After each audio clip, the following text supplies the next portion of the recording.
안녕하십니까. 지난 시간에 사단의 기원에 대해서 제가 말씀을 드렸는데요. 다시 한번 사단의 기원을 간략하게 짚어보고 또 사단의 괴계는 무엇이며 사단의 결국 곧 사단의 운명은 어떻게 되는 것이냐, 그것에 대해서 좀 말씀을 드리려고 합니다. 함께 은혜의 시간이 되었으면 합니다. 자, 사단의 기원. 사람들이 천사장이 타락해서 사단이 되었다라고 말을 하지만 그것은 성경에 없는 주장이고요. 이사야서 14장 12절 이하와 에스겔서 28장 13절로 19절에서 말씀하는 그것은 천사장의 타락, 사단의 기원이 아니라 그것은 범죄하여 하나님의 영광을 잃어버리고 세상으로 쫓겨난 아담의 범죄를 비유해서 바벨론 왕과 에돔 왕을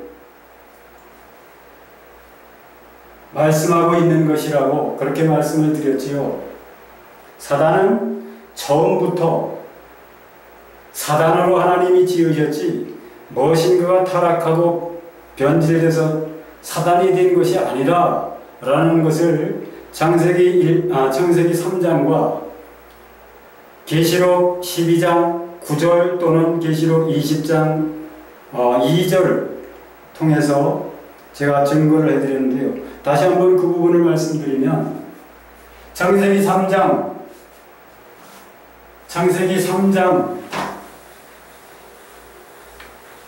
1절을 보면 여호와 하나님의 지으신 들짐승 중에 뱀이 가장 간교하더라, 그렇게 말씀하고 있죠. 여호와 하나님이 지으신 들짐승 중에 여호와 하나님이 지으셨다라고 말씀하시고 무엇을 지으셨느냐? 들짐승을 지으셨다고 말씀하시죠. 들짐승 중에 뱀, 그러니까 뱀은 들짐승 중에 하나였는데 그것이 가장 간교하였다, 그렇게 말씀하죠. 그 뱀을 가리켜 뭐라고 한다고요? 요한계시록 12장 9절에서는 옛뱀, 곧 마귀라고도 하고 사단이라고 한다고. 그 옛뱀이 마귀고 사단이고, 그러니까 뱀은 하나님께서 처음부터 뱀으로 지으신 것이죠. 다시 말하면 사단은 처음부터 하나님이 사단으로 지으셨다고요. 요한계시록 20장 2절에도 똑같은 말씀을 하고 있지 않습니까? 용을 잡으니 곧 옛뱀이요 마귀요 사단이라. 그 옛뱀을 가리켜 마귀라 하고 사단이라고 한다고 했지, 무엇이 타락해서 뱀이 됐다고 말씀하지 않지 않습니까? 무엇이 타락해서 사단이 되고 무엇이 타락해서 마귀가 됐다고 말씀하지 않지 않습니까? 창세기 3장 1절에 보면 분명히 그것은 하나님께서 처음부터 뱀을 지으셨다고 말씀합니다. 뱀, 곧 마귀로 지으셨다는 것을 말씀하고 있지, 무엇이 타락해서 천사장이 타락해서 마귀가 되었다, 사단이 되었다, 그렇게 말씀하고 있지 않다 이 말이죠.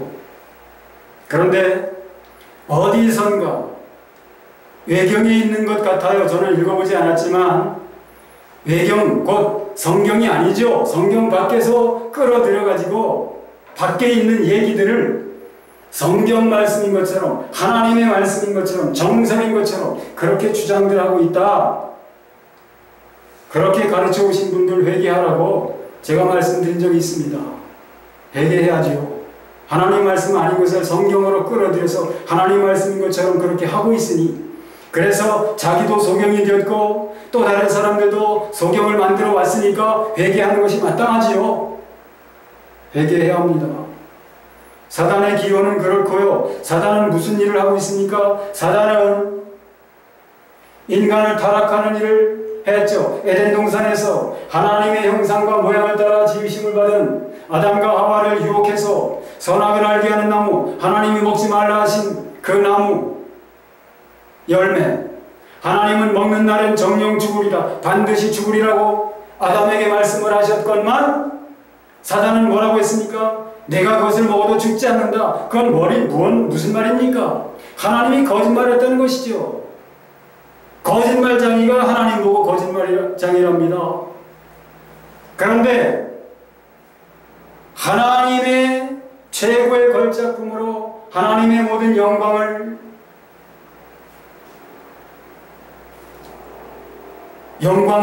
하나님의 영광으로 그렇게 부르심을 받은 아담이 하나님의 말씀, 자기를 지으신 하나님의 말씀을 신뢰해야 함에도 불구하고 하나님보다 거짓말장인 마귀의 말을 더 신뢰해서 마귀의 말을 따라서 그렇게 행동함으로 결국 자기 속에 죄가 들어오게 하고 사망에 이르는 죄를 짓게 되었다. 그래서 에덴 동산에서 있지 못하고 에덴 동산 밖으로 쫓겨나게 되었다. 그것을 마귀가 한 일이 그것이며 오늘도 마귀는 예수 그리스도로 말미암아 인간이 진 빛, 인간이 마귀에게 진 빛 무엇인가요? 하나님이 먹는 날에는 정령 죽으리라 하셨지요. 그러므로 마땅히 죽어야 하지만 하나님은 사망에게 내어주지 않으셨죠. 사망을 당한 아담이지만 하나님은 가죽옷을 지어 입히심으로, 가죽옷이 뭐라고 했나요? 하나님의 의라고 했죠. 하나님의 의를 입혀주심으로 말미암아 오늘 우리가 예수 그리스도를 믿음으로 하나님의 의를 입힘받게 되고, 그래서 죽었던 영이 살아난 것처럼 아담도 범죄하여 죽었던 그 영이 살리심을 입게 되었고, 그 영이 살아나서 에덴 동산 밖으로 영이 살리심을 받은 채로 에덴 동산 밖으로 나오게 된 것이다. 그렇게 말씀을 드렸죠. 아담은 어떤 사람들이 생각하는 것처럼 사망을 당한 상태로 세상으로 나온 것이 아닙니다. 하나님은 아담을 당신의 의를 입혀주셔서 가죽옷을 통해서 그 영을 살려주시고 살아나게 하셔서 살아난 아담을 에덴 동산 밖으로 내보내신 것이다. 그러나 아담의 영이 살리심을 입었을지라도 이미 아담 속에, 곧 인간 속에는 죄가 들어와 버렸다. 그래서 그 죄를 따라 살지 않아야 하고 영을 쫓아 살아난 영을 통해서 하나님의 인도하심을 받으며 하나님의 영을 쫓아 살았어야 함에도 불구하고 하나님의 영을 쫓아 잘 살아가던 사람들, 곧 아담의 후손들이 노아의 시대에 이르러서 하나님의 영의 인도하심을 받지 않고 대신 자기가 좋아하는 자들을 아내로 취하는 그런 행동을 했죠. 자기가 좋아하는 것, 자기의 생각대로 살았다 이 말입니다. 자기의 생각은 곧 누구의 생각입니까?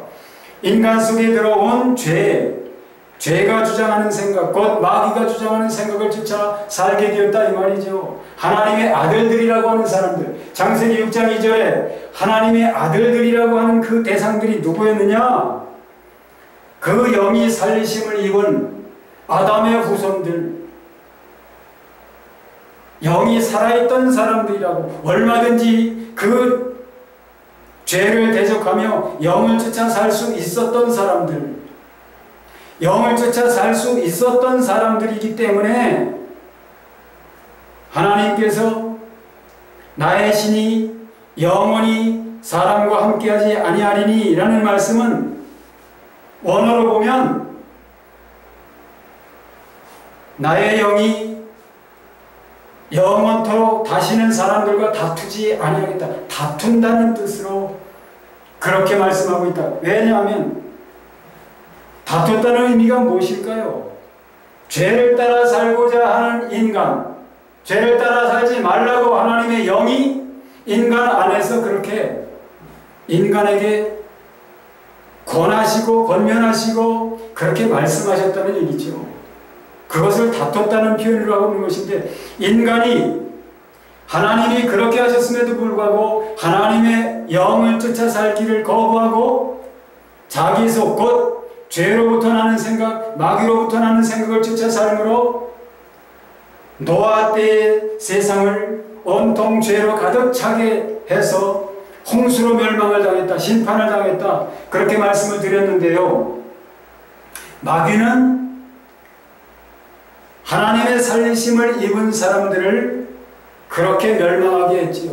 그 중에서 오직 노아와 그의 7 식구들은 보존을 받았는데, 그들은 의를 간직했을 뿐만 아니라 하나님이 아담에게 입혀주신 하나님의 의, 그 의를 간직했을 뿐만 아니라 그 의를 전파하며 살았던 사람들이라고 베드로 사도가 베드로후서 2장 5절에서 말씀하고 있지요. 그 노아, 하나님은 그 노아와 그의 7 식구를 보존하시고 또다시 그들을 새하늘 새 땅으로 옮기셔서 그들의 후손으로 번성케 하셨는데, 또 범죄, 바벨탑을 쌓는 그런 범죄를 함으로 말미암아 거기에는 방주에서 나온 모든 노아의 모든 사람들이 다, 후손들이 다 그 바벨탑을 쌓는 일에 참여했기 때문에 바벨탑 사건 이후로 모든 사람들, 인류 전체는 다 사망을 당하게 되었다. 범죄한 결과 사망을 당하게 되었다. 그런 말씀을 드렸죠. 아브라함도 죽은 자였다.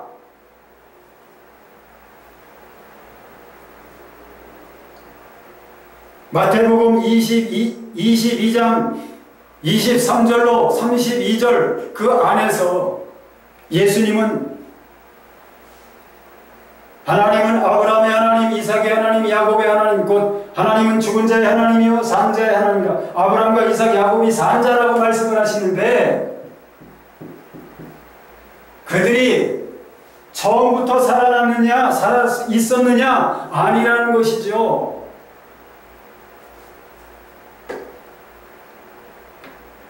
죽은 자에 살아난다는 것은 누가복음에 보면 그렇게 말씀하죠. 죽은 자에 살아난다는 것은 이런 것이 죽은 자가 살아나는 것이다 라고 주님이 말씀을 하시지 않습니까? 죽은 자가 살아나는 것을 무엇이라고 말씀합니까?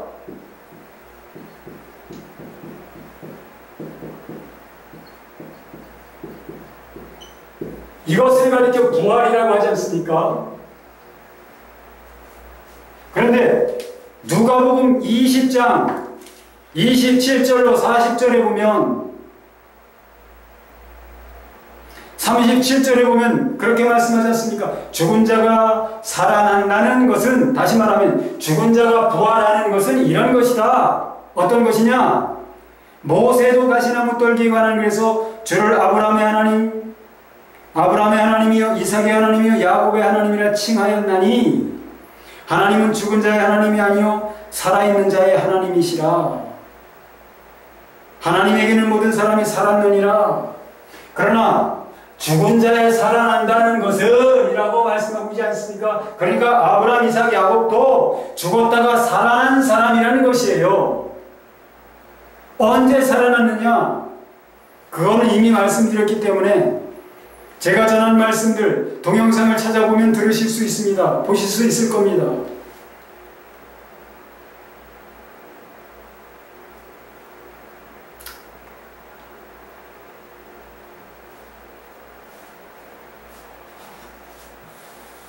사단은 인간이 범죄하게 된 것은 사단의 괴계 때문에 그렇게 된 것인데요. 사단은 무엇이냐? 말씀드렸죠. 이미 하나님은 처음부터 사단을 사단으로 지으셨다. 뱀을 뱀으로 지으셨지 무엇이 타락해서 뱀이 되지 않았다. 분명히 성경에서 말씀하고 있다고 제가 성경 말씀을 제시하면서 말씀을 드렸죠. 그런데 그 사단은 무엇이냐? 사단의 기원은 처음부터 하나님께서 사단으로 지으셨다. 하나님이 지으신 것이다 라고 말씀을 드렸고요. 그 사단은 무엇이냐? 그것은 어둠의 왕이었죠. 어둠의 왕.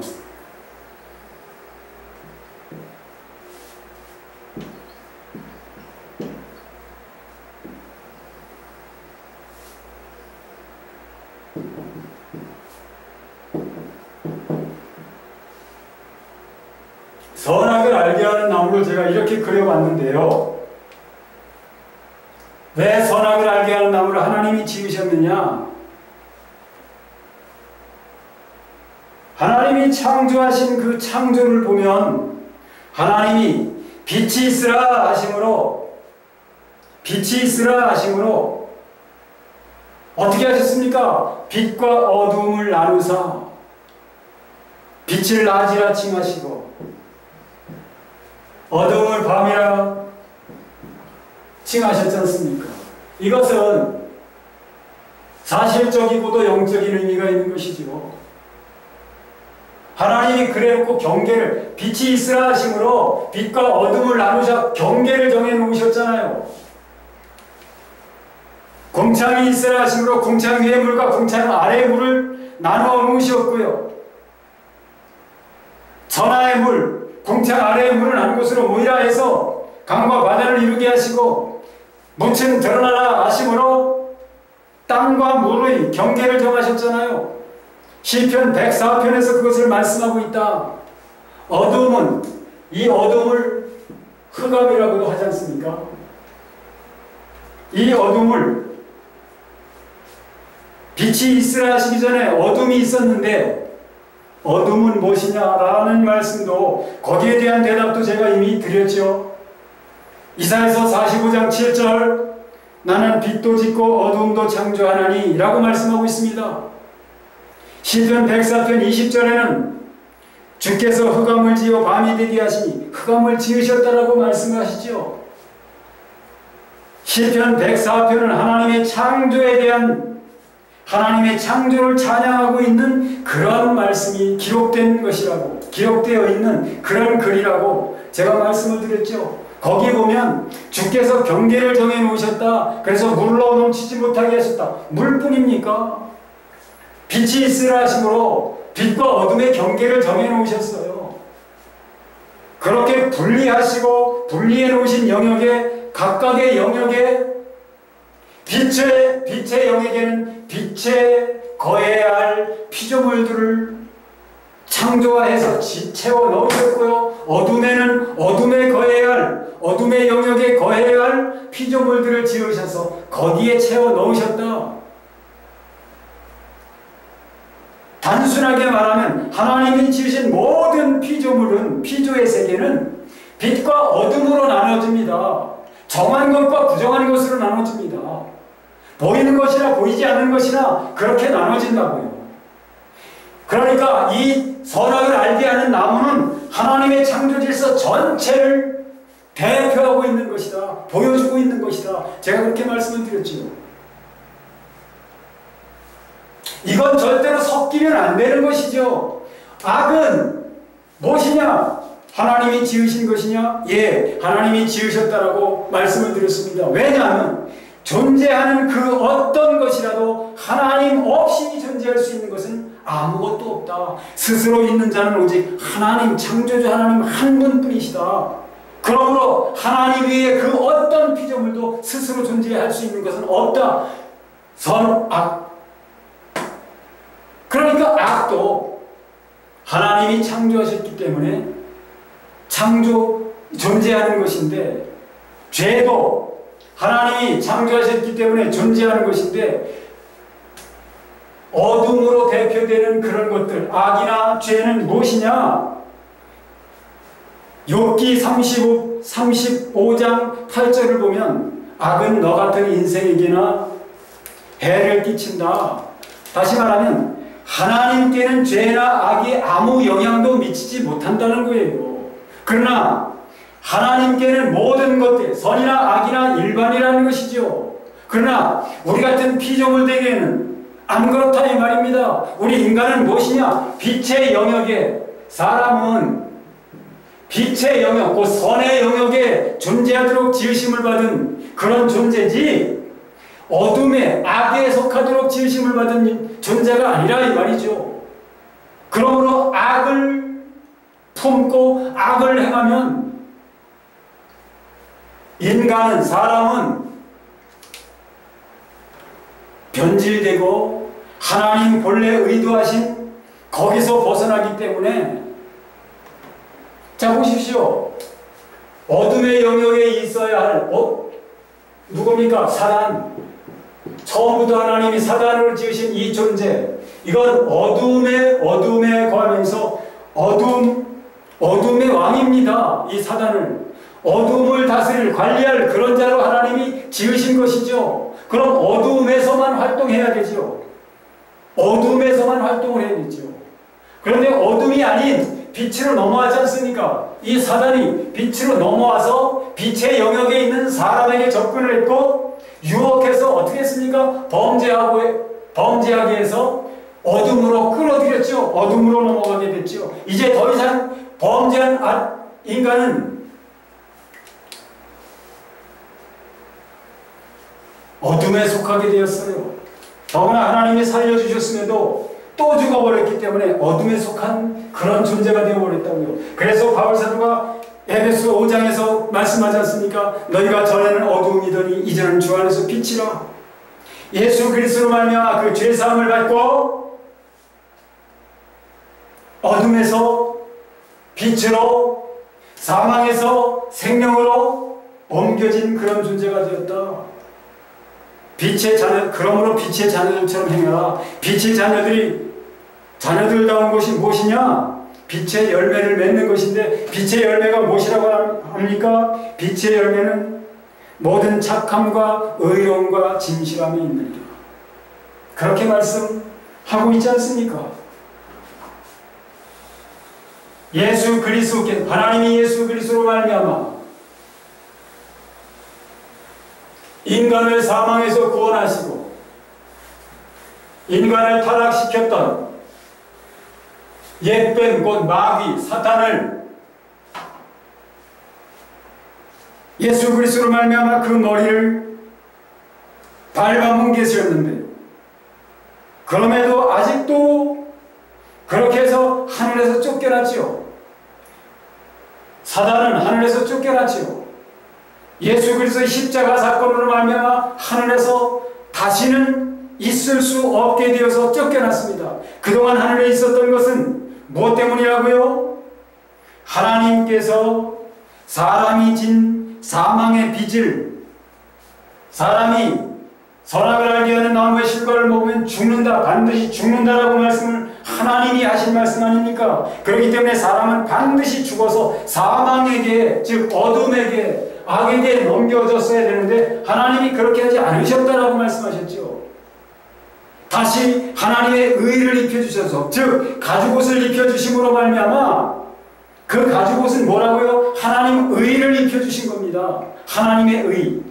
예수 그리스도로 말미암아 하나님의 의를 입혀주셔서 예수 그리스도를 믿는 자들이 죄사함 받고 죄가 가리움, 허물을 가리움을 받고 영이 살리심을 입은 것처럼 옛적의 아담도 하나님의 의를 힘입어서 입힘받아서 그 허물을 가리움을 받았고 영이 죽지 않고 살리심을 입었었다 라고 말씀을 드렸죠. 그렇게 사망에게 내어주시지 않으셨다 이 말이죠. 그것은 무슨 뜻이냐? 하나님이 사망에게 빚을 지셨다는 거예요. 사람이 진 빚을 하나님이 떠안으셨다는 거예요. 사망의 빚을. 그랬기에 그 사망의 빚 때문에, 마귀에게 진, 사망에게 진 그 빚 때문에 사망의 왕 마귀는 채권자의 자격으로 아담과 하와는 범죄에서 쫓겨났지만, 하늘에서 쫓겨났지만 마귀는 쫓겨나지 않고 채권자의 권세로 하나님 앞에 여전히 나타날 수 있었고, 하나님 앞에 뿐만 아니라 인간이 쫓겨난 그 세상에도 마음대로 세상을 지배하게 되었지요. 왜냐하면 이미 인간 속에 아무리 영은 살리심을 입었을지라도 이미 인간 속에는 죄가 들어왔지 않습니까? 그 죄가 무엇입니까? 마귀의 씨잖아요. 마귀의 씨. 마귀의 능력이잖아요. 그걸 가지고 마귀는 사람을 통치하지 않습니까? 그러니까 죄가 그 속에 들어온 인간이 쫓겨나서 들어온 세상은 무엇이냐? 마귀의 나라가 된 것이죠. 그래서 요한복음 12장 31절에 그렇게 말씀하고 있는 것이죠. 이제 이 세상 심판이 이르렀으니 이 세상 임금이 쫓겨나리라. 이 세상 임금이 누굽니까? 이 세상 임금이 누굽니까? 마귀죠, 마귀. 마귀가 어떻게 쫓겨난다고요? 왜 쫓겨난다고요? 이 세상 심판이 이르렀으므로. 세상을 어떻게 심판하셨습니까? 세상 심판을 어떻게 하셨고,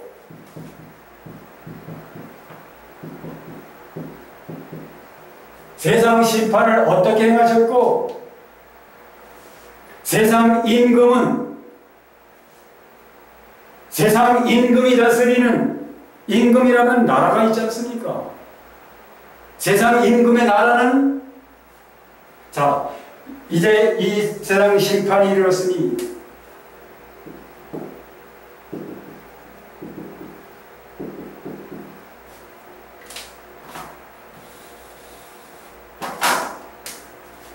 이 세상 심판이 이르렀으니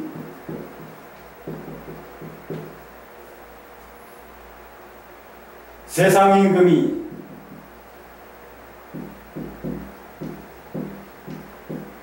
쫓겨나리라.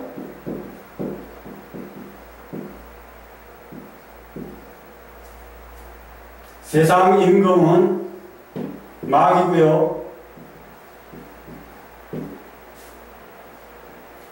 세상 임금의 나라는 무엇입니까? 이 세상인데, 세상은 뭘 가리킵니까? 이건 사람을 가리키는 거예요. 사람 자체가 마귀의 나라라고요. 사람 자체가 마귀의 나라.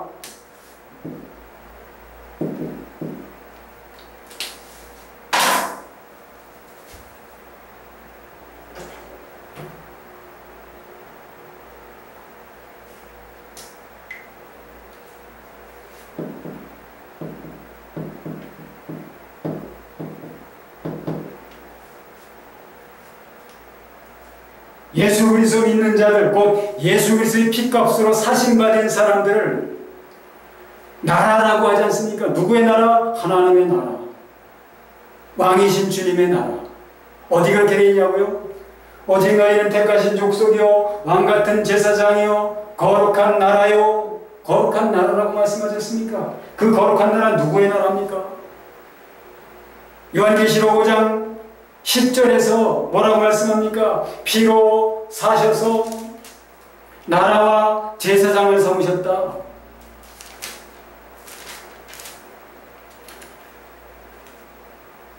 9절부터는 그들이 새 노래를 불러 이르되 두루마리를 가지시고 그 인봉을 떼기 합당하시도다. 일찍이 죽임을 당하사 각 족속과 방언과 백성과 나라 가운데서 사람들을 피로 사서 하나님께 드리시고 그들로 우리 하나님 앞에서 나라와 제사장들을 삼으셨으니. 나라를 삼으셨다. 제사장만이 아니고 나라로 삼으셨다. 그 나라는 누구라고요? 사람이라고요. 사람을 가리켜 나라라고 한다고요. 그러니까 세상 임금이 어디서 쫓겨납니까? 세상에서 쫓겨나는데 그건 곧 인간에게서, 사람에게서 쫓겨난다는 거예요. 사람에게서.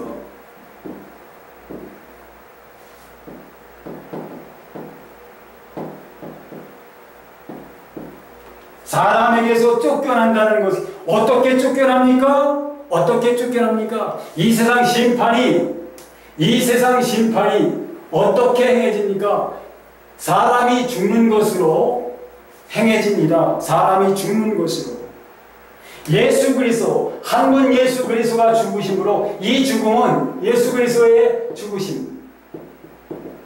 예수 그리스도의 죽으심은 어떤 죽으십니까? 죽으심입니까? 무엇을 위해? 누구를 위한 죽으심입니까?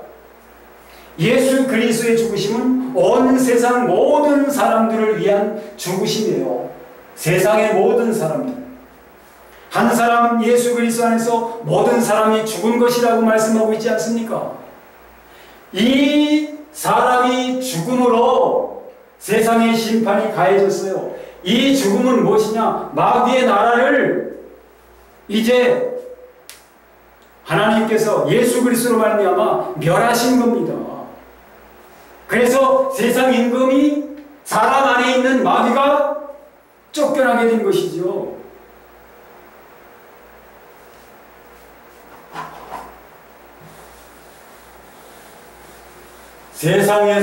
세상에서는 하늘에서는 더 이상 있을 곳이 없어 쫓겨났고, 세상에서는 인간 안에서 쫓겨났고, 마귀는 이제 어디로 갔느냐? 무저갱으로 갔습니다. 근데 그 무저갱을 뭐라고 하느냐? 무저갱이 무엇이냐? 어디 있는 것이냐? 무저갱은 이 세상 안에는 영적인 세계와 육적인 세계, 현실적인 세계가 공존하고 있다. 사람도 그렇잖아요. 사람은 어떻게 구성되어 있습니까? 사람의 구성 요소가 무엇입니까?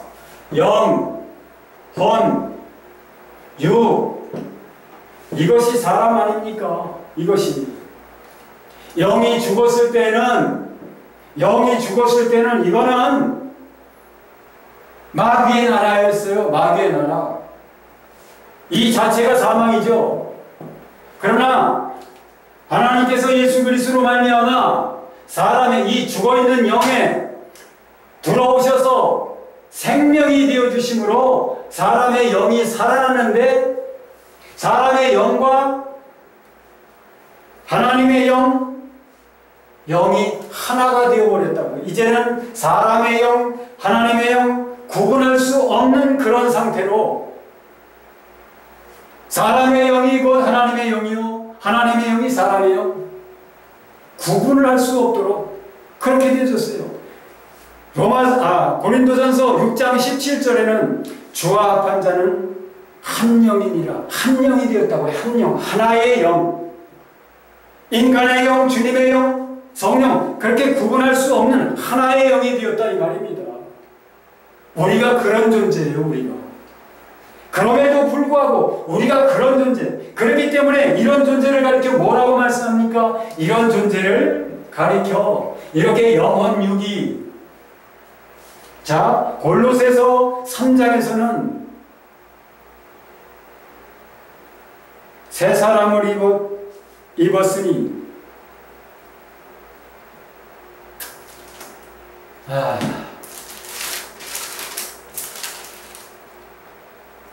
너희가 서로 거짓말을 하지 말라. 옛사람과 그 행위를 벗어버리고 새 사람을 입었으니. 새 사람을 입었는데 이제 새 사람이 되었는데, 이 새 사람은 어떤 존재냐? 이는 자기를 창조하심의 형상을 따라 지식에까지 새롭게 하심을 입은 자니라. 지식은 뭡니까? 이 혼을 가리키는 것이죠. 혼. 영뿐만이 아니라 혼까지도 새롭게 된 존재다. 이 새 사람은 예수 그리스도를 믿음으로 새롭게 된 피조물은, 새 사람은 혼까지도 새롭게, 어떻게? 자기를 창조하신 자의 형상에 따라. 우리를 창조하신 자가 누구십니까? 하나님이시며 예수 그리스도이십니다.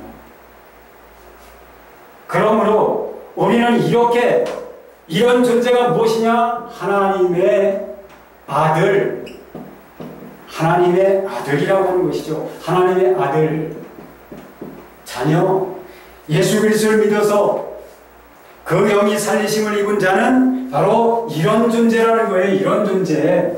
우리가 하나님의 아들이고 딸이라 이 말입니다. 영이 살아나는데 이 살아난 영은 어떤 영이냐? 주님과 하나된 영이다. 성령님과 하나님과 하나된 영이다. 영접하는 자, 곧 그 이름을 믿는 자들에게는 하나님의 자녀가 되는 권세를 주셨으니, 이는 혈통으로나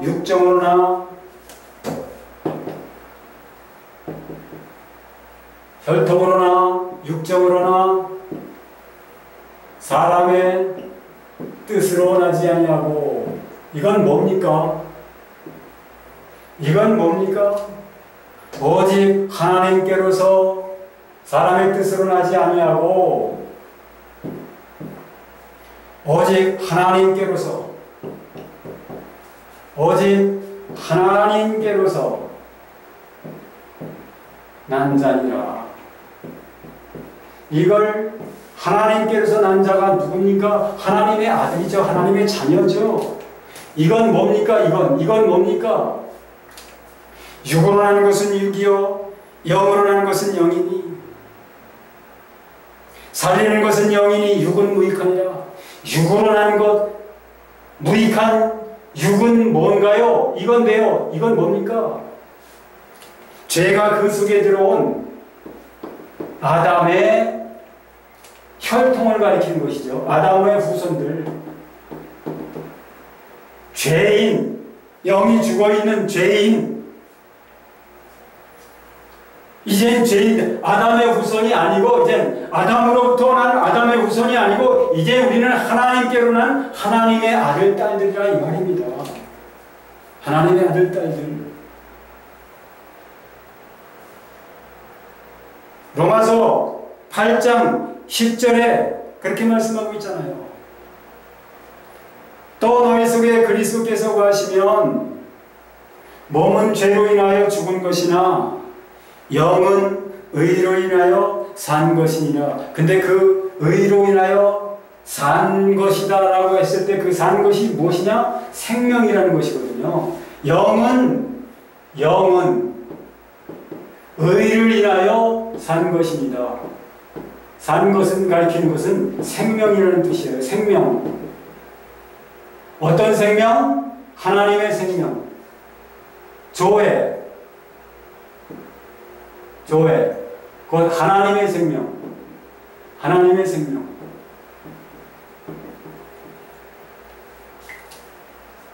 영은 몸은 죄로 인하여 죽은 것이나 영은 하나님의 생명이 되었다는 거예요. 하나님의 생명이 되었다는 거. 그래서 바울 사도가 말하지 않습니까? 내게 사는 것이 그리스도니 내가 그리스도와 함께 십자가에 못 박혔나니 그런즉 이제는 내가 산 것이 아니요 오직 내 안에 그리스도께서 사신 것이라. 우리가 알아야 합니다. 우리는 더 이상 우리가 아니라는 건 내가 아니라는 사실을 알아야 됩니다. 내 안에 계신 주님이 나의 주인이시지, 생명 되신 주님이 나의 주인이시지, 내가 아니라는 것입니다.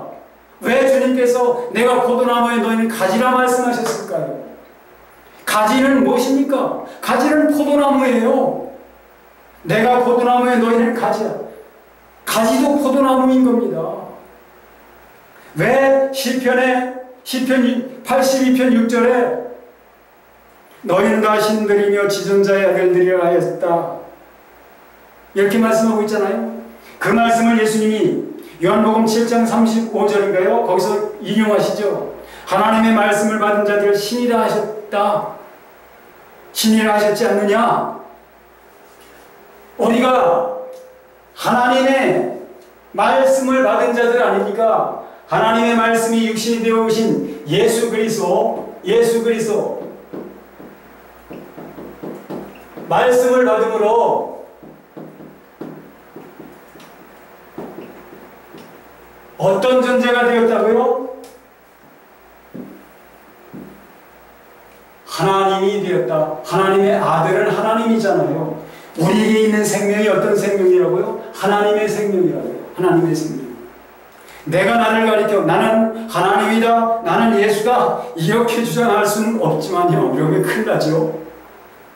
이럴 수는 없지만 우리 속에 하나님께서 당신의 생명을 그 씨를 넣어주셔서 우리를 살아나게 하셨는데 뭘로 살아나게 했느냐? 하나님의 아들, 딸들로 낳으셨다 이 말입니다. 우리는 그런 존재입니다. 그런 존재, 그런 신분을 우리가 알아야만 해요. 그런데 사람이 이 사실을 모른다고요. 왜 그럴까요? 마귀가 사람의 그 눈을 보아야 하고 알아야 할 그 눈과 귀를 여전히 지금도 가리고 있으므로 이 무적에 갇힌 이 마귀가 오늘도 활동을 하고 있어요. 무적에 갇혔다고 하는 마귀가 오늘도 활동을 하기 때문에 베드로 사도가 뭐라고 말씀합니까? 말씀합니까? 베드로전서 5장 8절부터 9절까지 해서 뭐라고 말씀합니까? 근신하라 깨어라 너희 대적 마귀가 우는 사자와 같이 두루다니며 삼킬 자를 찾나니. 마귀가, 무적에 갇혔다고 하는 마귀가 지금도 두루다니면서 삼킬 자를 찾고 있다는 얘기죠. 삼킬 자를 찾는데 어떻게 삼키냐? 어떤 것으로 삼키느냐? 9절에 베드로전서 5장 9절에 말씀하고 있죠.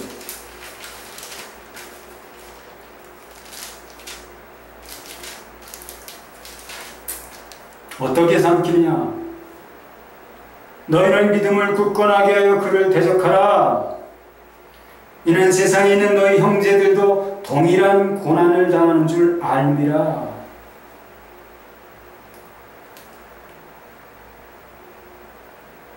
고난을 당하게 함으로 해서 마귀가 고난을 가져다 주므로 믿음을 버리게 하고 그렇게 해서 삼킨다는 것이죠. 마귀가 하나님 믿는 자들, 예수 그리스도 믿는 자들에게 고난과 환난, 핍박 이런 것들을 가져다 주어서 믿음을 떠나게 한다는 것이죠. 믿음에서 돌아서게 한다는 것이죠. 그렇게 해서 삼킨다는 거예요. 마귀를 대적하라. 어떻게 대적해야 될까? 마귀를 어떻게 대적할까요? 바울 사도는 말합니다. 로마서 12장에서 악에게 지지 말고 선으로 악을 이기라. 악을 대적하는, 악은 뭔가요? 악은 어디에 속한 것입니까? 어둠에 속한 것이고 마귀의 영역이죠. 마귀의 도구죠. 선으로서 악을 이길 수 있는 방법은, 다시 말하면 빛으로서 빛을 비추어서 어둠으로 물러가게 하라. 이런 말이 되는 것이죠. 선으로 악을 이기라. 빛이 무엇입니까? 어디에 있는 것입니까? 선의 영역에 있는 것이 빛이죠. 빛을 비추어서 어둠으로 물러가게 하라. 선으로 악을 이기라 하는 것은 그런 뜻이라는 말입니다. 우리가 오늘도 마귀는 활동을 하는데 여전히 예수 그리스도로 말미암아 머리가 짓밟혀지고 무적행에 갇혔다고 하는데 그 무적행이 어디냐? 세상인 거예요. 하늘로부터도 쫓겨나고 믿는 자들에게서도 쫓겨났지만 믿지 않는 자들에게는 여전히 믿지 않는 자들은 무엇이냐? 여전히 마귀의 나라가 되어 있는 것이죠. 그러면서 이 마귀는 믿는 자들까지도 속이고 또 고난을 가져다 줍니다. 그래서 하나님께서 예수 그리스도의 피로 사신받은 사람들을 또다시 뺏으려고 합니다. 그런 일을 해요. 그 마귀, 어떤 방법으로, 어떤 도구를 통해서 그렇게 하십니까? 그렇게 합니까? 그 하수인들, 뭐죠? 짐승과 거짓 선지자, 적그리스도,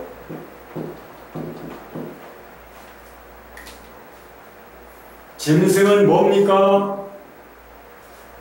사단, 영, 곧 사단. 사탄이 자기 권세를 주어서 사탄의 권세를 받은, 그랬기에 이 사단의 모양과 짐승의 모양은 똑같은 모양을 하고 있는 것을 우리가 계시록에서 볼 수 있지 않습니까? 계시록 12장에 보면 용이 어떤 모습을 하고 있나요?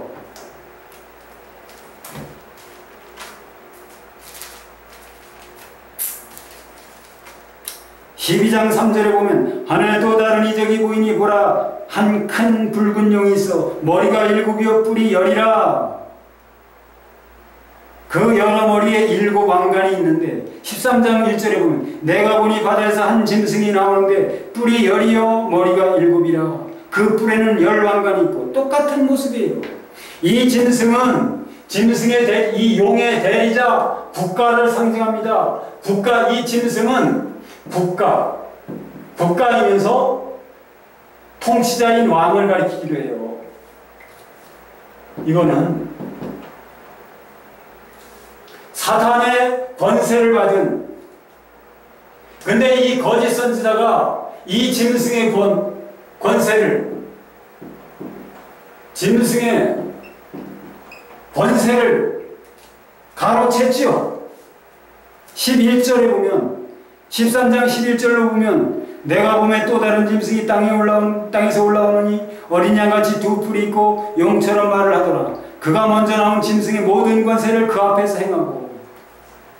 먼저 나온 짐승, 그건 13장 1절에 말하는 그 짐승이죠. 국가 또는 왕. 왕의 권세를 거짓 선지자가 그 권세를 행하고 있다 이 말이죠. 이 두 뿔 가진 새끼양 같은 이 짐승은 어디에 나타납니까?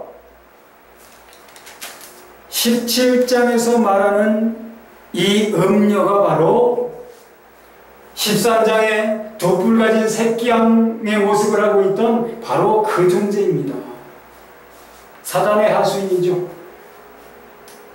이 거짓 선지자.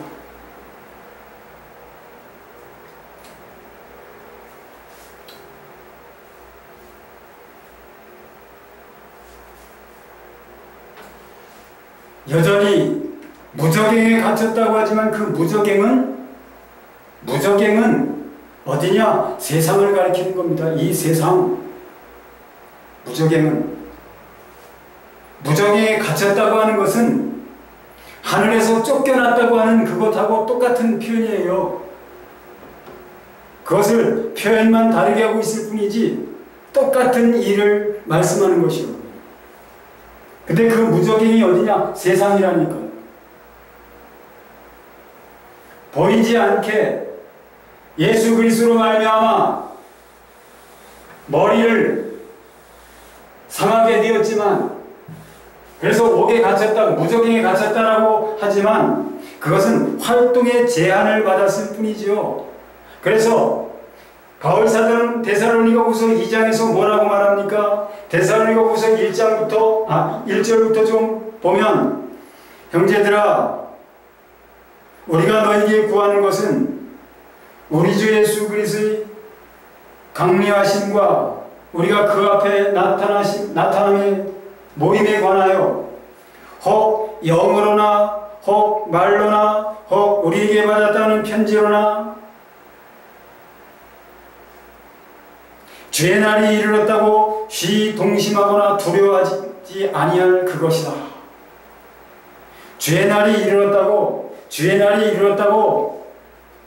누가 영으로 받았다, 알게 되었다, 또 누가 말로 그렇게 말한다, 또 우리에게 받은 편지에서 누가 그러더라, 그런 말에 흔들리지 말라. 그런 말 듣고 미혹되거나 흔들리지 말라, 이런 것이죠. 두려워하거나 하지 말라는 얘기죠. 먼저 배도하는 누가 아무렇게 하여도 너희가 미혹되지 말라. 먼저 배도하는 일이 있고 저 불법의 사람 곧 멸망의 아들이 나타나기 전에는 이르지 아니하리니. 뭐가요? 주님의 재림이 이르지 않는다.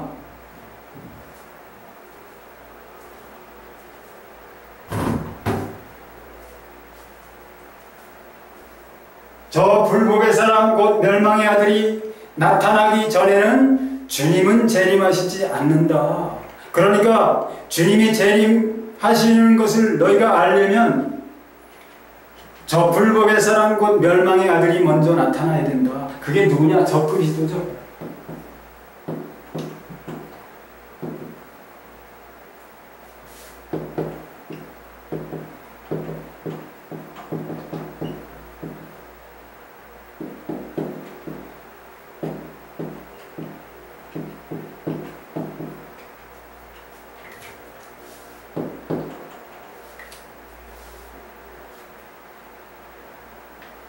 그는 대적하는 자라 범사에 일컫는 하나님이나 숭배함을 받는 자 위에 뛰어나 자존하여, 다시 말하면 스스로 높아져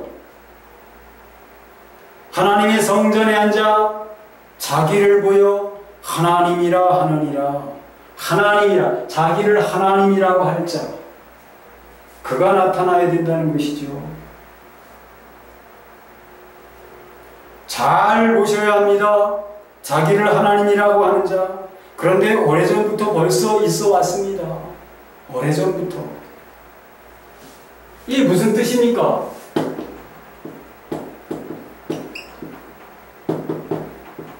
이게 무슨 뜻이, 무엇입니까? 신부 아니에요, 신부. 신부. 그래서 신부를 뭐라고 합니까? Father. Father. 할아버지라고. 가톨릭에서 그렇게 해왔죠. 교황. 교황을 가리켜 Holy Father라고 하더라고요.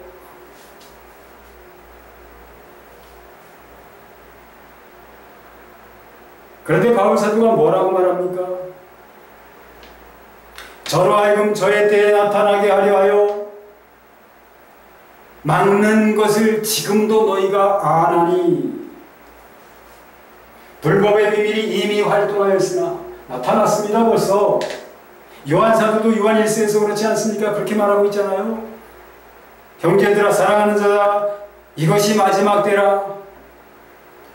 오리라 한 것을 너희가 들었음과 같이 적그리스도가 벌써 나타났다. 많이 나타났다. 요한 사도가 그렇게 말하고 있잖아요. 불법의 비밀이 이미 활동하였으나 지금 막는 자가 있어. 그건 뭘 가리킵니까? 요한계시록 20장에, 계시록 20장에 1절로 3절에 하늘로부터 천사가 무저갱이 열쇠와 쇠사슬을 가지고 내려와서 영을 묶어서 결박하여 무저갱이에 던지고 1000년 동안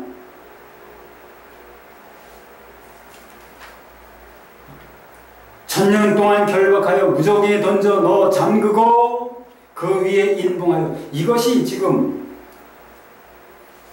바울 사도가 말씀하는 막는 자가 있다고 하는 그것이죠. 요한계시록 17장에 보면 17장 7절부터 좀 보겠습니다. 전사가 이르되 왜 놀랍게 여기느냐? 내가 여자와 그가 탄 7머리와 10뿔 가진 짐승의 비밀을 내게 이르리라. 내가 본 짐승은 전에 있었다가 지금 없으나 왜 전에 있었는데 지금 없습니까?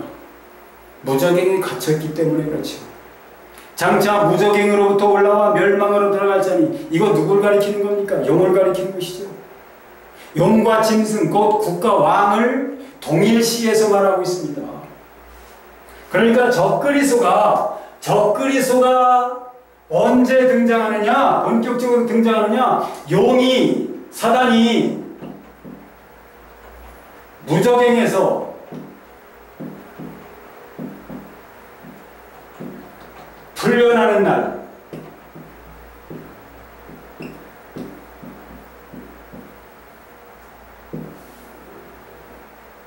풀려나는 날이 이 적그리스도가 등장하는 날입니다. 왜?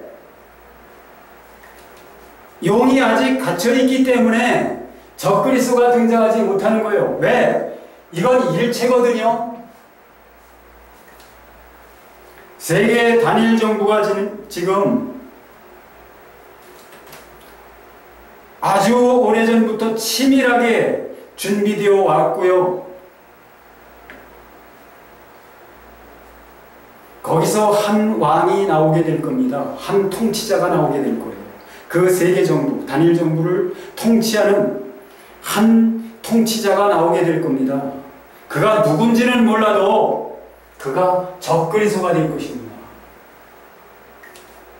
근데 그 세계 단일 정부를 세계를 하나의 국가처럼 만들려고 그렇게 추진해온 자들이 누구냐? 신세계 질서를 추진하고 주도해온 자들이 누구냐? 그 꼭대기에는 예수회라는 그런 집단이 있습니다. 이 예수회라는 집단이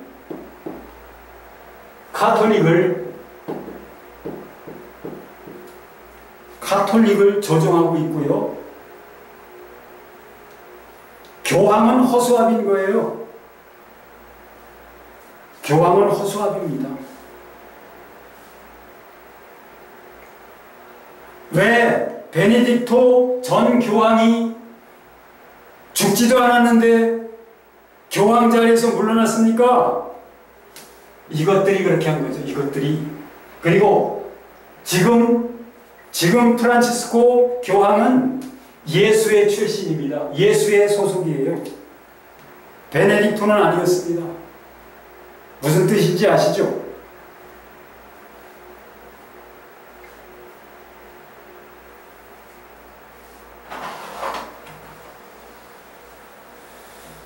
바울 사도의 말씀을 조금 더 해볼까요? 불법의 비밀이 이미 활동하였으나 지금 막는 자가 있어서 그 중에서 옮길 때까지 하리라. 뭘? 지금 막고 있는 거기서 그 막는 자를 옮기신답니다. 누가요? 하나님이. 그렇게 되면 그때 불법한 자가 나타나면 그러니까 무정에 갇혔던 사단이 풀려나리니 라는 뜻이죠.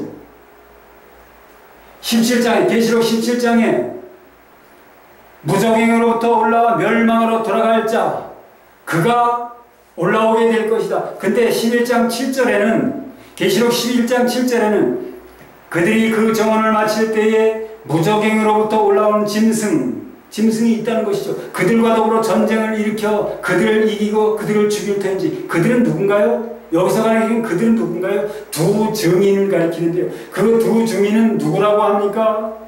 두 증인은 두 감람나무, 두 선지자라고도 하지만 또 다른 이름으로 두 촛대라고도 합니다. 두 촛대. 촛대는 뭘 가리키나요? 교회입니다. 교회를 가리킨다는 거 아시죠? 그러니까 이 두 증인은 교회를 가리키는 거예요.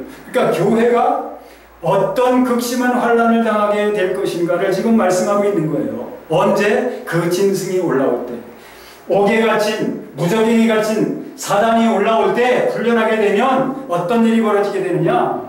교회와 싸워서 이기는 일, 죽임을, 그래서 교회가 순교를 당하게 되는 그런 일들이 있게 될 것이다. 그런 극심한 상황에 처하게 될 것이다. 이 말씀이에요. 그러나 그렇지 않더라도 지금 그렇게 되기 전이라도 지금 이 사단은 활동을 하고 있다. 어떤 활동?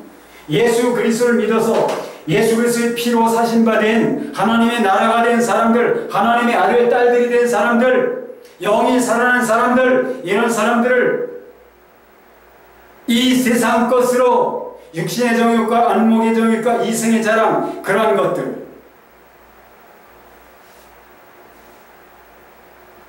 보암직도 하고 먹음직도 하고 지혜롭게 할 만큼 탐스럽게 할 만한 그런 것들로서 미혹하고 유혹해서 또다시 범죄하게 하고 타락하게 하는 그 일을 사단은 지금도 옥에 갇혀 있다, 무적행에 갇혀 있다 하면서 계시록 9장을 봅시다. 계시록 9장. 계시록 9장 1절부터 보면 다섯째 천사가 나팔을 불며 내가 보니 하늘에서 땅에 떨어진 별 하나가 있는데, 하늘에서 땅에 떨어진 별, 이건 뭘까요? 뭘 가리키는 걸까요? 이건 하나님의 종을 가리키는 겁니다. 하나님의 종이 근데 하늘에서 떨어졌다는 것은 타락했다는 것이에요. 타락했다는 것. 하늘에서 떨어진 별 하나가 있는데 그가 무저갱의 열쇠를 받았더라. 무저갱의 열쇠를 받았더라. 마태복음 16장에서 베드로는 하늘의 열쇠를 받았죠. 천국의 열쇠를 받았죠. 그 열쇠는 어떻게 생겼고 어디에 있는 것입니까? 그것을 안다면 무저갱의 열쇠, 이가 받은 무저갱의 열쇠가 무엇인지도 압니다. 베드로는 천국 열쇠를 받았습니다. 천국 열쇠를 받았다는 것은 그 천국을 열 수 있다는 거예요. 천국에 있는 것들을 끌어낼 수 있다는 가전 마음대로. 예수님 말씀하시죠. 마태복음 13장 52절에서 그러므로 천국의 제자된 서기관마다 새 것과 옛 것을 그 곳간에서 내오는 집 주인과 같으리라. 집주인은 자기 집에 무엇이 있는지 어디에 무엇이 있는지 다 아니까 마음대로 끌어낼 수 있죠. 가져올 수 있죠. 천국의 제자된 서기관들도 그렇다는 거예요. 그게 바로 천국 열쇠를 가진 사람들의 할 수 있는 능력이죠. 그런데 여기 하늘에서 떨어진 별은 무저갱의 열쇠를 받았습니다. 그럼 그가 무저갱의 무저갱을 열었다라고 말씀하고 있어요. 그러니까 무저갱을 여니까 자, 베드로가 천국 열쇠를 받았는데 어떤 모양을 갖추고 어떤 것인가요? 그 천국 열쇠는 무엇인가요? 어디에 있는 겁니까? 베드로 자신 안에 있는 것이죠. 베드로 자신 안에 있는 것. 믿음으로 또한 성령으로 그걸 가리키는 것이죠. 하나님이 어떤 분인 줄 알고 천국이 무엇인지 아는 사람 그걸 주셨다는 거예요. 베드로에게. 베드로가 고백을 한 다음에 그 말씀하셨잖아요. 주는 살아계신 하나님, 주는 그리스도시요 살아계신 하나님의 아들이십니다. 예수님이 말씀하셨죠. 바요나 시모나 내가 복이 있도다. 그것을 내게 알게 아니는 혈육이 아니요 하나님이시라고.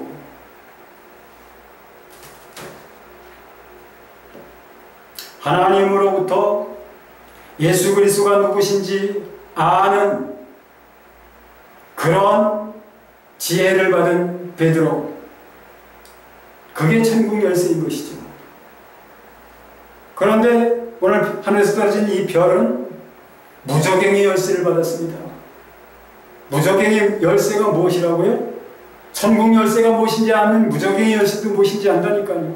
그런데 무저갱으로부터 올라오는 것들이 있는데 어떤 게 올라옵니까? 무저갱을 여니 그가 무저갱을 여니 그 구멍에서 큰 화덕의 연기 같은 연기가 올라오매 해와 공기와 그 구멍의 연기로 말미암아 해와 공기가 그 구멍의 연기로 말미암아 어두워지며 해와 공기가 그 연기로 말미암아 어두워진다.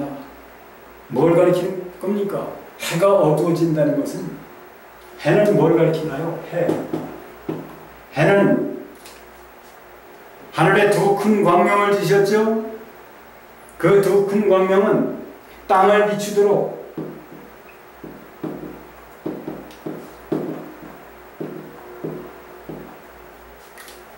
해가 하는 일이 그거죠.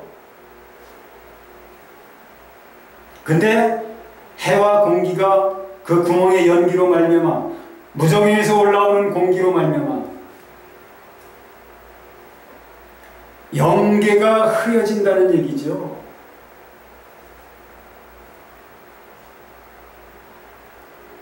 또 황충이 연기 가운데로부터 땅 위에 나오매 그들이 땅에 있는 전갈의 권세와 같은 권세를 받았더라. 쭉 황충들이 나왔다. 근데 그것은 전갈과 같은 권세를 받은 것들이다. 그런데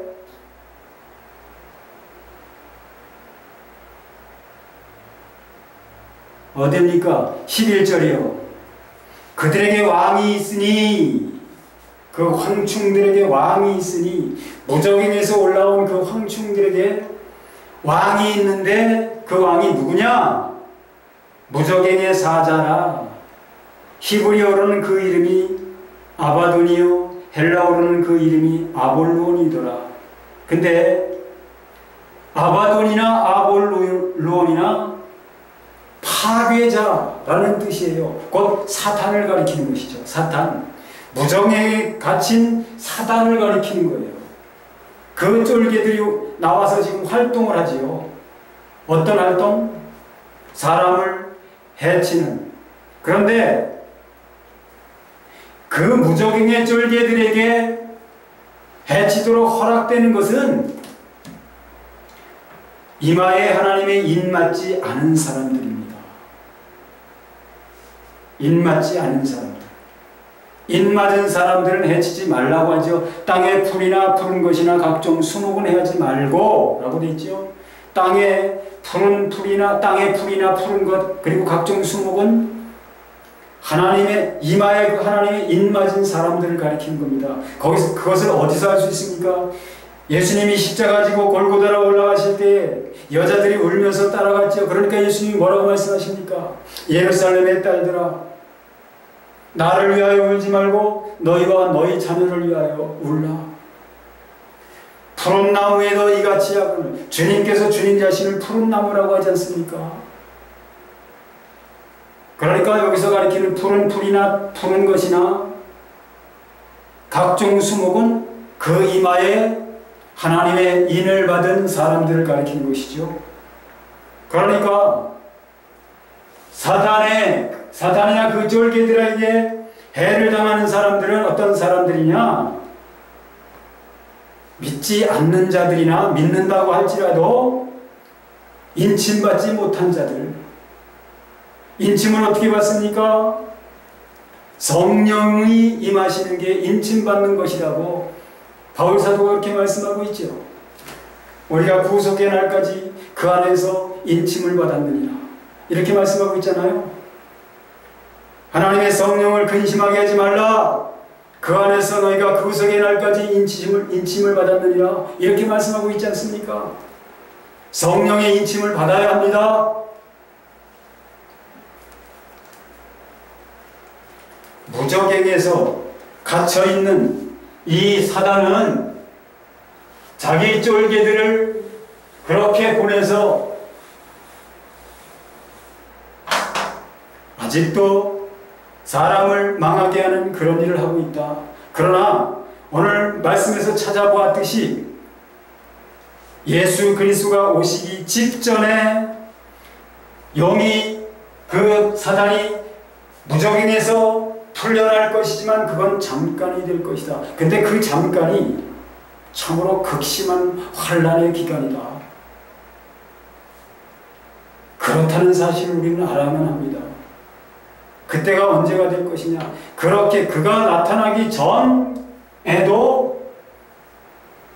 여러 환란, 여러 사건들로 인하여 예수 그리스도를 믿는 자들, 곧 하나님이 그 아들의 피로 사신 바 된 하나님의 자녀들, 하나님의 백성들은 이 광야, 여자가 지나가는 양육받는 이 광야, 곧 세상에서 많은 환란을 당합니다. 여러 가지 환란, 미혹, 난리, 전쟁, 기근과 지진, 또 핍박, 배도, 사랑의 식어짐, 이런 것들, 그것으로 인하여 많은 사람의 사랑이 식어지리라. 불법이 성함으로,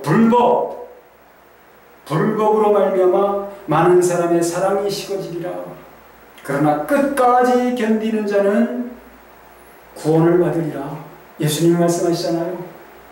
끝까지 견뎌야 합니다. 어떻게 견딜 수 있을까요? 무엇으로 견딜 수 있을까요?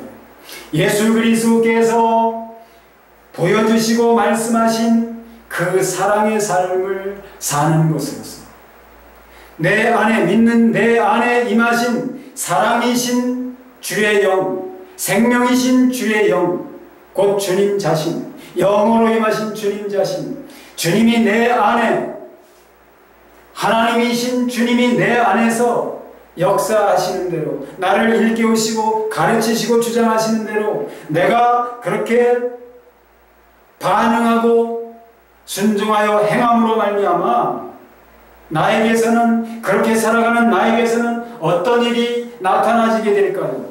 내 안에 계신 이는 사랑이시기 때문에 내 안에서 역사하시는 이가 행하시는 대로 내가 행하게 된다면 사랑이 나타나게 되겠지요. 왜 우리에게 서로 사랑하라고 하십니까? 아무 때나 어느 때나 하나님을 본 사람이 없을 때 우리가 서로 사랑하면 하나님이 우리 안에 거하시고 그의 사랑이 우리 안에 온전히 이루느니라. 우리 안에 사랑이 온전히 이루셔야 됩니다. 다시 말하면 하나님으로 우리가 온전히 장악되어져야 해요. 바울사도가 고린도전서 13장에서 왜 그 말씀을 하고 있습니까? 그렇게 해야 된다는 거예요. 사랑이 우리 안에 온전히 이루시면 어떻게 된다? 그렇게 되기 전에는 우리가 지금은 거울을 보는 것 같이 희미하나 그때는 얼굴과 얼굴을 대하여 볼 것이요. 그때가 언제입니까? 이제는 내가 부분적으로 하나 그때는 주께서 나를 하신 것 같이 내가 온전히 알리라. 그때가 언제입니까? 이 세상을 떠났을 때요? 사람들이 그렇게 말하죠. 이 세상을 떠나서 하나님 앞에 갔을 때는 우리가 얼굴과 얼굴을 대하여 보고 주께서 나를 하신 것처럼 내가 온전히 주를 알게 되는 그런 일이 있을 것이다. 그렇게 될 것이다. 이렇게들 말하죠. 그 말씀을 그렇게 풀이하죠. 아니요. 그건 잘못된 해석입니다. 사랑이 우리 안에 온전히 이루시면 우리가 사랑함으로써 주님이 우리를 사랑하신 사랑으로서 우리가 온전히 사랑함으로 사랑이 우리 안에 온전히 이루시게 되면 즉 온전한 것이 오게 되면 온전한 것이 무엇입니까? 사랑이요. 다른 것들은 다른 은사들은 부분적인 것이라고 말합니다. 그러나 온전한 것이 올 때는 부분적으로 하던 것이 폐하게 된다 말씀하시죠. 그 온전한 것이 무엇을 가리킨다고요? 사랑을 가리키는 겁니다. 고린도전서 13장이 말씀하는 사랑, 그건 사랑의 은사라고도 할 수 있지만 거기서 말하는 사랑은 하나님 자신을 가리키는 거예요. 요한 사도가 요한일서에서 말씀하는 것처럼 사랑이신 하나님을 가리키는 거라고요. 사랑을 따라 삶으로 사랑이 우리 안에 온전히 이루게 되면 우리가 어떤 사람이 되느냐? 그리스도의 장성한 분량이 충만한 데까지 이르는 그런 사람들이 된다. 장성한 자가 되어서는 어린아이의 일을 버렸노라. 바울사도가 고린도전서 13장에서 말씀하고 있잖아요. 장성한 자가 되어서는, 장성한 자가 되었을 때는 이라는 뜻이죠. 언제 장성한 자가 됩니까? 어떤 방법으로? 우리가 서로 사랑으로. 주님이 우리를 사랑하셔서 자기 자신을 내어주신 것처럼 우리가 그러한 사랑을 본받고 우리 안에서 그러한 주님이 역사하시는 대로 우리 자신들을 내어주게 되면 우리 안에 주님이 온전히 우리를 지배하시게 되고 장악하시게 되고 그때는 주께서 우리를 아신 것처럼 우리도 주님을 알 수 있게 된다. 이런 뜻입니다. 세상을 이길 수 있는 사람, 마귀를 이길 수 있는 사람 누구냐? 끝까지 새 땅까지 들어갈 수 있는 사람이 누구냐? 개나 소나 나 예수 믿어야 한다고 해서 다 그렇게 되는 것이 아니라 정말 주님과 하나 된 사람, 주 예수 그리스도를 본받아 주님과 함께 내가 길이요 라고 하신 주님이 말씀하시는 그 길을 가는 사람, 그 길이 뭐라고요? 사랑이라고요. 사랑이 곧 길이요, 사랑이 곧 진리요, 사랑이 곧 생명이니 사랑하지 않고도 사랑이신 하나님께로는 올 자가 없느니라. 요한복음 14장 4절이 그런 뜻이라고 말씀을 드렸죠. 뭐가 길이라고요? 사람이 길이라고요. 하나님이 길이라고요. 하나님이 누구신데요? 사랑이시잖아요. 나라고 하신 이는 예수 그리스도신데 예수 그리스도는 누구신데요? 당신의 말씀과 가르치심과 당신의 생애를 통해서 뭘 보여주셨나요? 사랑을 보여주셨잖아요. 아버지를 보여주셨잖아요. 아버지. 그러므로 나를 본 자는 아버지를 보았느니라. 나와 아버지는 하나이니라. 그런 말씀을 하신 것이죠. 세상을 이길 자가 누구냐? 믿는 자인데 무엇이 믿는 자냐? 예수 그리스도를 믿는 자는 예수 그리스도 그 계명을 따라서 순종하여 사는 자, 그가 끝내 사단과 그 하수인들의 공격을 이기고 새하늘 새 땅에 어린 양의 신부된 교회로 서게 될 것입니다. 사단의 운명은, 사단은 옥에서, 무적에게서 나오게 될 것이지만, 그러나 사단은 결국은 어떤 운명이냐? 불못에 던져질 운명이고, 이기는 자들에게는 새하늘 새 땅에 들어가서 내 아버지의 낙원에 있는 생명나무 과실을 주어 먹게 할 것이며, 생명의 멸류관을 죽도록 충성하는 자들에게 줄 것이며, 둘째 사망의 해를 받지 않게 해주실 것이며, 감추었던 만나와 자기밖에 알지 못하는 새 이름이 새겨진 기록된 흰돌을 받게 될 것이며, 절장으로 만국을 다스릴 권세를 받게 될 것이며, 흰옷을 입게 될 것이고, 또 생명책에서 그 이름이 흐려지지 않을 것이며, 하나님과 그 천사들 앞에서 부인당하지 않을 것이며, 하나님의 성전의 기둥이 되어서, 기둥이 되는데 어떤 기둥이냐? 하나님의 이름과 새 예루살렘의 이름과 나의 새 이름, 곧 주님의 새 이름이 기록된 성전의 기둥이 되게 해주실 것이다. 뿐만 아니라 내 보좌에 함께 앉게 해주실 것이다. 주님이 요한계시록 2장과 3장에서 7 교회들을 향하여 그렇게 약속하고 있지 않습니까? 그것은 새하늘 새 땅에서 되어질 것입니다. 이긴 자들에 한해서. 어떻게 이긴다고요? 어린 양이 어디로 인도하든지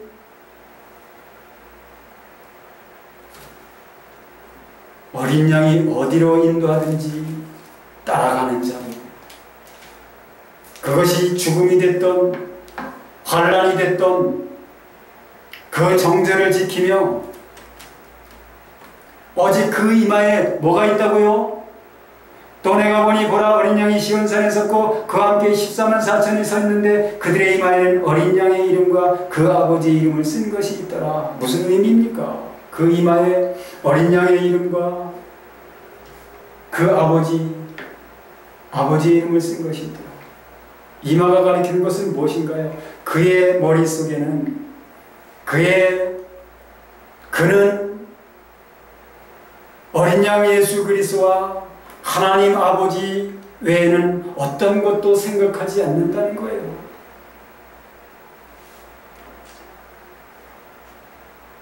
그런 자들이 어린 양과 함께 시온산에 함께 서게 될 것이다. 그런데 시온산이 어디 있는 것입니까? 14장, 계시록 14장 3절을 보십시오. 그들이 보좌 앞과 네 생물과 장로들 앞에, 보좌, 네 생물들, 장로들은 어디 있었습니까? 하나님 앞에 있었죠. 하나님 앞에 나타나게 될 것이라는 얘기죠. 사단의 기원은 하나님이 지으신 것, 어둠의 영역을 주관하도록 지으심을 받았으나, 어둠을 넘어 빛으로 와서 빛의 영역에 거한 하나님의 최고의 걸작품 인간을 타락하게 했을 뿐만 아니라 예수 그리스도에 의해 패배를 하고도 여전히 지금도 활동을 제한은 받고 있으나 활동을 하면서 미혹하고 유혹해서 타락하게 합니다. 이러한 짓을 계속하고 있어요. 그러나 이건 아무것도 아니라는 얘기입니다. 옥에서 풀려나는 날, 무정에서 풀려나는 날, 그때는 아주 극심한, 계시록 11장에서 볼 수 있듯이 두 증인이 죽임을 당하는 그러한 일이 있게 될 것이다. 두 증인이 누구라고요? 촛대라고도 한다고요. 교회를 가리킨다고요. 그러므로 이런 환난 없이 그 안에 예수 그리스도 믿다가 충실하게 믿다가 하나님 나라로 옮겨지면 복된 사람이겠지요. 그러나 예수 그리스도 오실 때까지 남아있는 사람들은 이런 환난을 반드시 겪게 되어 있다. 교회는 반드시 이런 환난을 겪게 되어 있다. 지금 환난이 없는 것이 이상한 것입니다. 왜? 교회는 세상 안에 있거든요. 세상은 마귀의 영역인데, 하나님의 원수의 영역인데, 원수의 나라 안에 하나님 나라가 임했어요. 반드시 충돌이 있어야 되죠. 하나님 나라의 사람들은 세상으로부터 공격을 당하고 환난을 당해야 되는 것이 당연한 것이죠. 근데 환난이 없어요. 교회들 평안하게 잘 지낸 것 같습니다. 무엇을 의미합니까? 왜 평안할까요? 왜 마귀로 이 세상으로부터 공격을 안 당할까요? 그것은 세상과 별다를 바 없으니까 그런 것이죠. 우리가 잘 알아야 됩니다. 우리가 어떤 삶을 살아야 하는지. 우리는 이 세상에 있지만 세상 사람이 아니라 하늘에 속한 사람들, 이미 하늘로 옮겨진 사람들이거든요.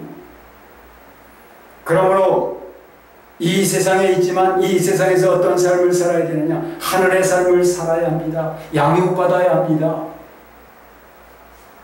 힘으로 단장이 되어져야 합니다. 그러려면 어떻게 해야 된다고요? 올바른 행실, 성도의 올바른 삶, 그것이 있어야 된다고요. 성도의 올바른 삶을 살면 이 세상으로부터 핍박을 당하게 있다고요. 나를 인하여 너희를 욕하고 핍박하고 모든 거짓으로 너희를 어떻게 하면 복이 있다. 너희 전에 있던 선지자들 이같이 핍박하였느니라. 주님을 믿는 자, 주님을 믿는 자로서 주님을 본받아 정말 주님을 따라 사는 자에게는 그런 일이 주어진다 이 말입니다. 그런데 교회가 환난이 없다는 것, 핍박이 없다는 것, 이건 잘못된 것이죠. 뭐가 잘못되어 있는 겁니다. 그런데도 평안하다 평안하다 안심하고들 지금과 같은 신앙생활이 옳은 것인 줄 알고 그것이 하나님과 예수 그리스도를 심히도 모독하는 것인 줄도 알지 못하고 그러고 있다는 것이죠. 왜 모독이 됩니까? 이는 지금의 교회의 모습이 주님 앞에 정상적이라는 것, 주님이 하신 일이 고작 이것밖에 안 된다, 그런 얘기가 되니까요. 주님을 모독하는 것이고 하나님을 모독하는 것이 되죠. 그러므로 사단의 괴계에 의하여, 그 불못에 던져질 사단의 괴계에 의하여 우리가 넘어지지 말고 주님을 쫓아 사는 것으로서 사단의 괴계를 이기고 환난을 당할지라도 죽임을 당할지라도 우리가 주님을 본받아서 제대로 신앙생활을 함으로써 세상에 하나님의 살아계심과 하나님의 통치하심과 구원하심을 올바로 나타내는 빛된 삶을 살 뿐만 아니라 또한 동시에 하나님 앞에 올려드리는 참된 예배를 드리는 참된 예배자들이 되어서 우리의 생명이 다하거나 주님이 오시거나 그때까지 이기는 자로 살아가는 저와 여러분들이 될 수 있기를 예수 그리스도 이름으로 축원합니다.